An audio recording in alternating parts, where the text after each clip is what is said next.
So that's the most asked question, I think, about the truck, other than a few other things. But I figured I'd make a video response. YouTube is filled with comments about this. I used to be pretty gatekeeping about it, but I don't care anymore. Most people aren't going to take the time to do it anyway. So up front, I have 16 by 8, and in the back is 16 by 10. Up front is negative 24 offset. In the rear is negative 13. So it's 3.5 and 5.5 back spacing. But to get these to fit, I used to run some Boss 338s, which was an 1820 combo. Pretty big for these little trucks. But to fit this in nicely, I had to roll and pull and cut my fenders. So not many people are interested in doing that. I mean, I can barely, that's about what you're fitting under. My front suspension is extremely stiff, so it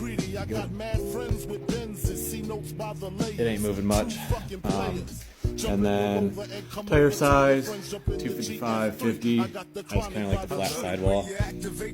Back here, kind of did the same thing. A lot of rolling, pulling, and cutting. A little pie cut and rolled and all that.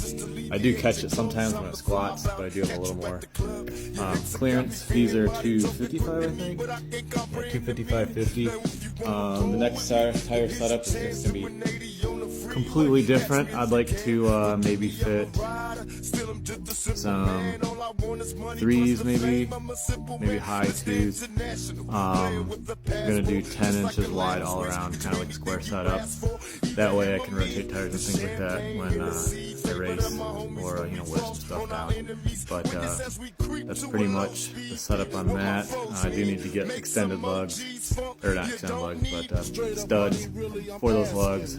Specifically, you need 45-degree lugs for these diamond wheels.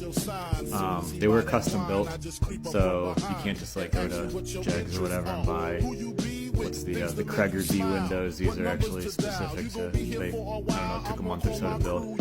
Don't know anything about the company nowadays, Diamond. I had to order them on the phone, which is kind of odd now in this day and age with what goes on, but the internet. But I do have those 10s. I'm going to keep a 10 there in the front, try to fit 10s under there, but we'll see how clearance and stuff goes. I might have to lift the truck up a little bit. Not that I like to. I think it's got a really good stance. And if you ain't the fastest on the track, I kind of like being the best looking. So, there's always that. But yeah, that's the wheel and tire setup.